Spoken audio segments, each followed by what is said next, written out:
I'm Dr. Susan Gitimu. I'm a lecturer at Kenyatta University, Department of Communication Media, Film and Theatre Studies, and I'm also the Women in Film Awards director.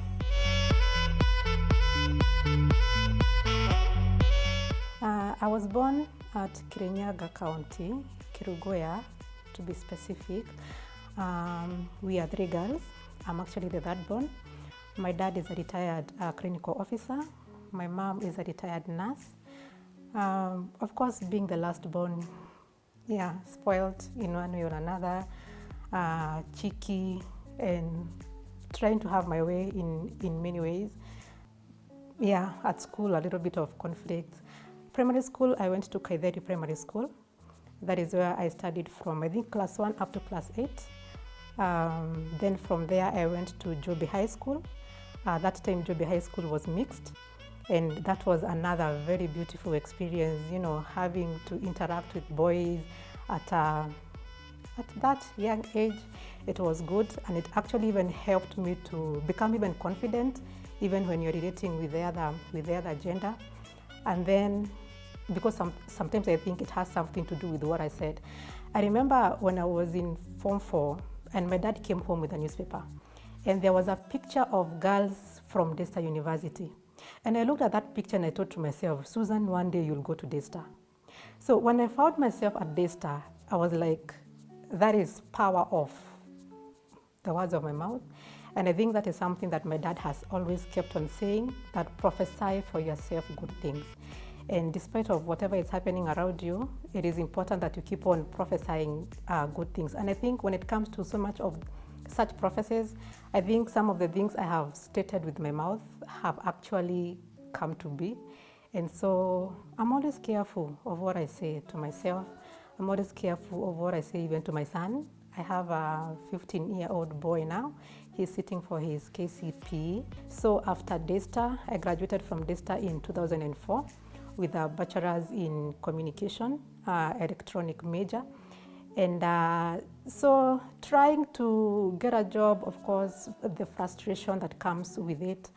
And my parents are feeling that keeping me in Nairobi is quite heavy for them, considering I'm not the only sibling. And so the thing was, get a job or come back home. And for me, going back home was not an option. So I requested my dad to buy for me an editing suit. Just a mere computer. And my dad bought that for me. And so what I did is I just went through town looking for places whereby they were doing editing, that is downtown in River Road. And I found this place that was in Meru House. And they agreed to sublet me a space. So I went to this place along, I think it is Tomboya, Meru House, and they agreed to sublet me a space. And so I took up this space, I went with my computer there, and I did my first project. This first project was a music album. And I was so excited. And I'll never forget because I charged that client 9,000 shillings. That was in 2005. I charged that 9,000 shillings. And this was the first money I was going to make in Nairobi. So we worked even on a Sunday. And then that Sunday evening, I gave him a sample CD to just go and listen. And then on Monday, he can give me feedback. We do the editing, and then he can get the master copy. So I'm going to work on Monday morning, and I can hear the songs playing on the streets because he was a famous musician. And then I'm thinking, what is happening? And that is how my 9,000 shillings just went like that underwater. And of course, I met this guy like later on, and he gave me 50 bob to go and take tea. And so I think after that incident, I sort of felt like I would waste myself. So I decided I am doing this on my own. So I went, I looked for a shop. I went again to my dad and I told him, Dad, please pay for me this shop, do for me this, and he gave me the capital to start. So in 2005, around February, I started editing, yeah, in my small office. So what I did most was music videos and a lot of local dramas, like the kind of Wadahuhu. And I did that up to 2009, or let me say 2007. Between 2005 and 2007, things were very beautiful. Oh, business was good. Until now we came to the post-election violence and production went down. I remember in 2008 trying to survive, and I had, during that time I also had now my son, and trying to survive during that time, it was quite hectic. There were even instances whereby you would borrow fare from one person today, and then tomorrow borrow from someone else, and then I borrowed double. I paid the person I borrowed yesterday, and then just juggling with all these money issues because of the post-election violence. Things were down. There was a small child.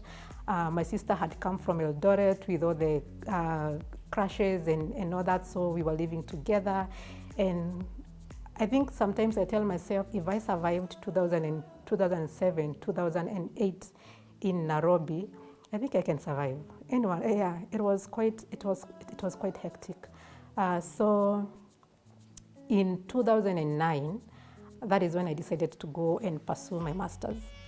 And so I went to Kenyatta University, enrolled in Masters in Film and Theatre Studies. I did that between 2009 to 2014. Of course, I finished in 2013, and now there's that duration of, okay, so what are you going to do now? Because now you are done with studies and you still need to work. So again, I decided, let me go back downtown, River Road, and start up now again. Of course, I was still doing editing from my house, but now I decided, let me just take it back there to where the people are. And started 2013 January. 2013 April. Thugs came to my office, stole cameras, stole editing suit, everything. So I remember when I left my house and I was feeling, the way you just wake up in the morning, you don't feel like doing something. And that morning I did not feel like going to work. But then I decided, you know what, just go. So I'm getting to the office and the caretaker is there and he's like, you are the person I was waiting for. And then I'm like, why are you waiting for me? Just come and see for yourself. So I just sat there and I wanted to cry, but I did not cry. So I put myself together. I decided, no, I will not do this here. I think I need to relocate to another place. So I relocated, again went to another building. And then in June, the same thing happened. Cameras, editing suit. I think that one just made me feel, I remember talking to my mom and I told her, you know what? Me, I'm so tired of mediocrity. I am so tired of this mediocre life. When people say that you need to position yourself for particular roles, I think it is very true. Because if I had not taken that master's degree at Kenyatta University, I think I would not be the lecturer that I am today. Because I had not even graduated, because I graduated in December of 2013, and I started teaching as a part-time lecturer at Kenyatta University September of 2013, because I had already finished my coursework. What I was waiting for, I had finished my coursework, I had finished my thesis. What I was waiting for now is just graduation. So when I was called in to teach, I was given one unit called History of Film. And of course, I was so excited. That first class I'll never forget it, because I walked into that class. It was a first year unit and students are the hall is full, yeah? And so I walk in like this and I hear sweat, just dripping. And then I'm like, okay, fake it till you make it. if your life leads you in a particular way, there's no point of fighting it so much. Yes, I know I wanted to become a news anchor, but even teaching is not bad. So sometimes I joke with my friends and I tell them I wanted to become a news anchor, but today I anchor notes, and I really love being a lecturer. So after 2013, then I again enrolled in for my PhD studies, again at Kenyatta University, and that is between 2014. I graduated in 2019, July 2019. That is when I graduated, and then again, PhD was also another experience. And the one thing about these things is that nobody is following you. Gitimu. So if you don't do your work, your supervisors are not going to follow you. No one is going to follow you. It is you to do your own work. So that was also another beautiful experience for me. And I thank my supervisors who took me through this journey. And so 2019, July, I graduated with my PhD in film studies from Kenyatta University.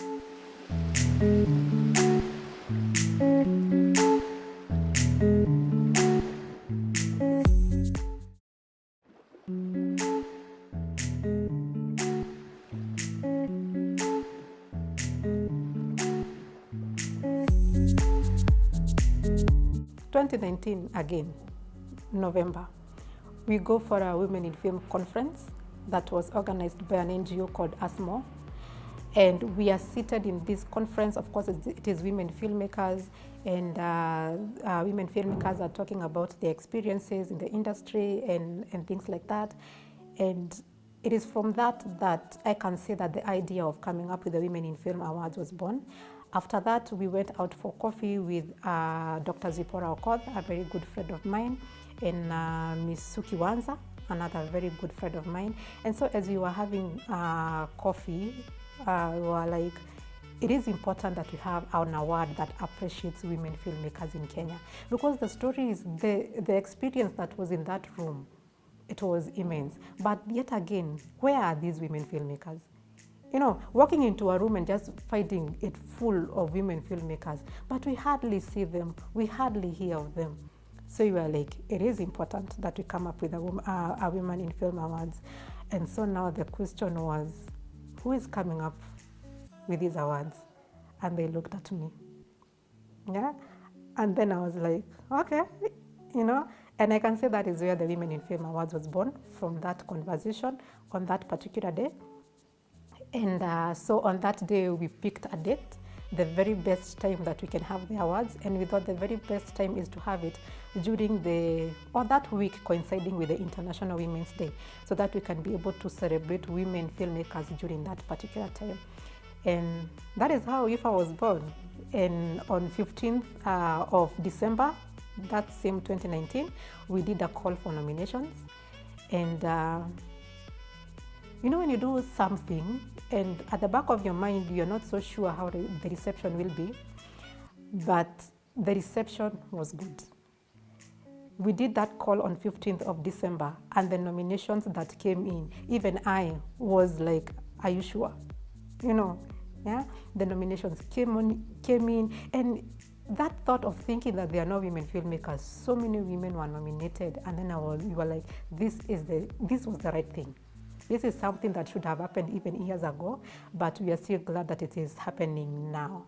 So we did the call for nomination, and then again, that is for 1 month until 15th of January. And then during that time, again, we're also looking for jury, because we wanted Women in Film Awards to be a people's awards.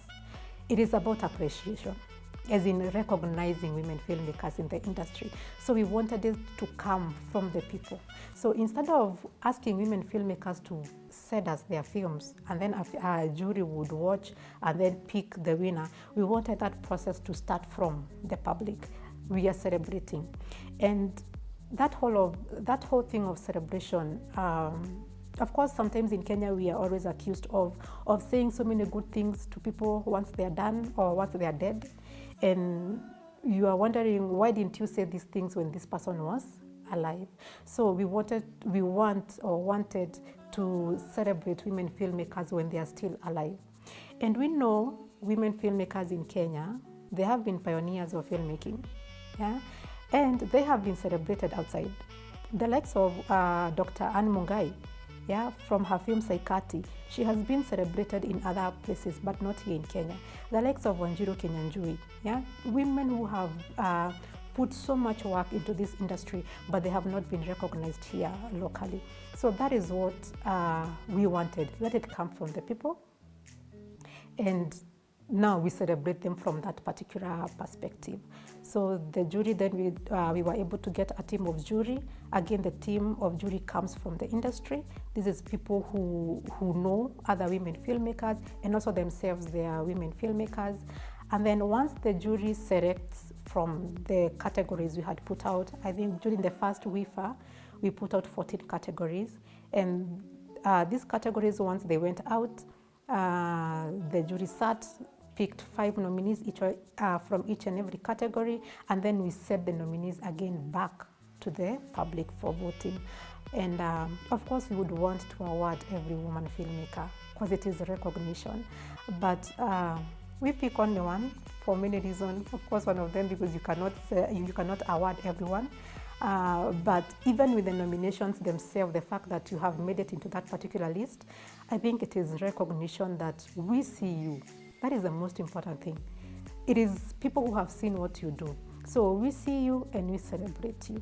So that is how in 2020 March, that is when we did the first Women in Film Awards. And it was a success, I can say. We were able to recognize women filmmakers like Brenda Wairimo and others, and even seeing the women happy that they are being recognized. Because I think that is the most important thing, that someone is appreciating what I am doing. If you ask me whether for those 3 years, whether WIFA has been a success, I will say yes, because of the smile that is on the women's faces when they are being recognized, when they feel that somebody actually appreciates what I do.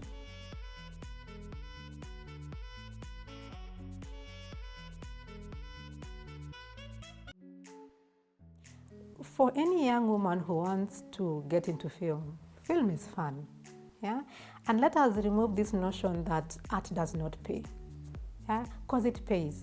We have women or artists who are living off their art. And I think this is something that is changing, even with parents, as in this is something that is changing nowadays, as in even if you look at the universities today, we have these courses that are art-based, and we are getting students. Yeah, so it is something that is just changing. So film pays, and film is fun. Of course, there are challenges that would come with any career, and I think when you want something so badly, you would still pursue it. No matter how bad it gets, you'd still pursue it. I think the best thing is identify your area of interest. So if you identify an area that you are good at, then go for it. And one of the advantages that we have right now is technology, and so many things that probably were not there in 2005 when I was graduating. There's no reason why I would not know about them now, because we have the internet and all these resources out there that you can be able to self-teach yourself. Yeah? Yes, there's what you have learned in class, or maybe you don't even have that opportunity to go to class. Filmmaking is a skill that you can self-teach and also go out there and do and make those particular films. So it is all about pushing yourself. It is all about keeping yourself in the know-how of what is happening, because the industry is changing so much. So you need to network when you hear there's an event somewhere, when you hear there's a training somewhere. It is important that you get yourself into these spaces and meet other women filmmakers who will be able to mentor you to be the person that you would like to be. And my experience with several women filmmakers, if I could mention a few, it is women who are ready to teach. If I take someone like Denise Gibuini, the producer for Feel It Production, as in she's a woman filmmaker, yes, she's a producer, but she's always ready to train other mentor other women filmmakers. If I take someone like Dr. Zipporah, she's also there ready to train other women filmmakers. So when you engage with such women, and the only place probably you can meet them is in these events as they are being organized, then you can be sure that this is a career that you're going to enjoy. I think I'm one person who lives one day at a time, and I like pursuing that which elevates me, and I'm a very indoor person. So sometimes if you don't find me out there, I'll be in here, and I'll be probably, like when you say about passion, you can be passionate about something, but if you don't do something about it, it will not be as rewarding as it is. So filmmaking is a passion for me, and that is why even when I wake up to go to class to teach, I feel I am in the right place, and I have to do whatever it is that is important, or whatever it is that I have to do to make sure that I keep myself updated, not only now for myself, also knowing that there are other women, younger women, who are actually looking up to me, and coming and looking at me as a role model. Sometimes when we talk about more does not have to be so grand, yeah. More is that step that you are taking today that you had not taken yesterday. That step that you are taking today, even if you really don't feel like it, but you still wake up and do it, that is more. Yeah, and that is why for me, I think I always say I live one day at a time, because I want to be conscious of today. Yes, I know about tomorrow, and tomorrow is important as well, but I want to concentrate so much on today, because I might put so much pressure on tomorrow, and tomorrow I am not there, and then I end up not living today. The most important thing for any person, be it a man, be it a woman, is mental health. Yeah, are you in your mind, do you have that capacity to do whatever it is that you're supposed to do? If you don't take care of that mental state of your mind, because you are so bombarded with so many things in your life, then you will not be able to move forward and make decisions. Some of the highlights in my career is, over the previous years, I've had the chance of working with students from Kenyatta University and coming up with their final year projects, and seeing these projects submitted to various film festivals and winning awards. Yeah, even at the Kalasha. I think that for me has been, that thing that makes you feel, by the way, Susan, you're doing the right thing. Oh yes, that makes me feel that I am in the right place. Yeah, and also now the feedback that also comes from that. And then now the new highlight is Women in Film Awards. The fact that it is here, and this is the 3rd edition, happening tomorrow, 9th March 2022. Oh my goodness, I even forget any challenges that could come even with organizing an award. It is beautiful, and we hope to see you there. And if you are unable to join us, you can also join us online on our social media platforms. And the only thing we want to do is to celebrate women filmmakers in Kenya tomorrow at the Kenya National Theatre. That is just the purpose that we have for that day. So this year we have 22 awards. And also what we did starting last year, we added TV drama categories. We have the most influential woman personality award, and this one now goes to that woman filmmaker who has impacted the industry in a very big way. Yeah, and then we have the best actress. This year we had best actress TV drama. We also have a kids category for actress, and that is also another category that has really excited the public. And also it was good to separate the kids from the main from other seasoned actresses, because they're also growing up and they are doing something great for themselves. So having nominations like Stacy, we are looking forward to see also who is going to take that award. And then best actress, these are people that we really look forward to just see who is going to take the award. But the bottom line is, whether you get the award or not, WIFA is about recognition. We recognize you we see you and we celebrate you as a woman filmmaker. Yeah.